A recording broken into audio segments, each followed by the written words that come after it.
প্রেমটা আমি একটু বেশি লিখি। আসলে গল্প তো সবারই থাকে, আর প্রেমও সবারই থাকে, ভালোবাসাও সবারই থাকে। কবিতা বলতেই তো অনেকে বুঝি শুধু প্রেম না, বিরহ লিখি। আমি তানজিনা ফেরদৌস, আইন পেশায় আছি, পাশাপাশি লেখালেখি করছি, কবি এবং লেখক।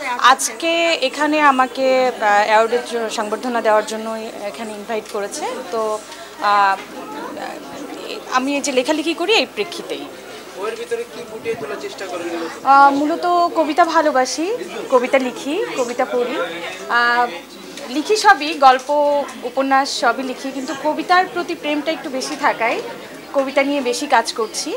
আর আমার কবিতার মানে যেগুলো ফুটিয়ে তুলেছি বা বিষয়বস্তু হচ্ছে প্রেমটা আমি একটু বেশি লিখি, সামাজিক সহিংসতা লিখি, তাছাড়া রাজনৈতিক বিষয় নিয়ে কবিতা লিখি। আর শুধু যে প্রেম, কবিতা বলতেই তো অনেকে বুঝি শুধু প্রেম না, বিরহ লিখি। প্রেমের সাথে সাথে বিরহটাও যে মধুর হয় এই বিষয়ে লিখি। এই তো। আসলে যারা লেখেন তাদের ওইভাবে মানে আইন পেশার পাশাপাশি লেখালেখিতে এসেছি, মাথায় এসেছে বিষয়টা এমন না। আমি যখন খুব ছোট তখন থেকেই এই লেখালেখির মধ্যে আছি। যেমন স্কুলে পড়া অবস্থায় ছড়া লিখতাম, ছোট গল্প লিখতাম, দেওয়াল পত্রিকায় লিখতাম স্কুলের। তো তারপর থেকেই আস্তে আস্তে এই পথ চলা। আর পেশা একেবারেই আলাদা।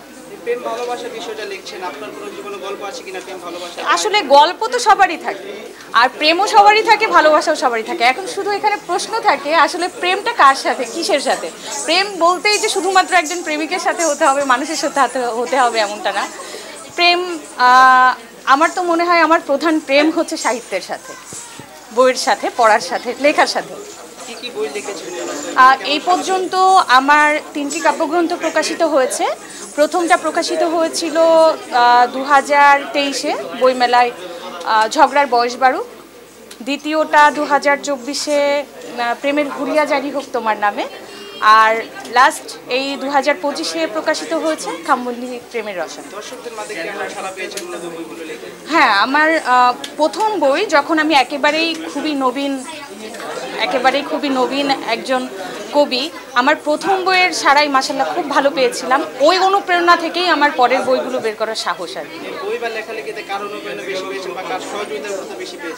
অনুপ্রেরণা বলতে আমার বাবা ভীষণ পড়াশোনা করা একজন মানুষ, আমার বাবা একজন শিক্ষক। তো তার কাছ থেকেই আমাদের এই অনুপ্রেরণা।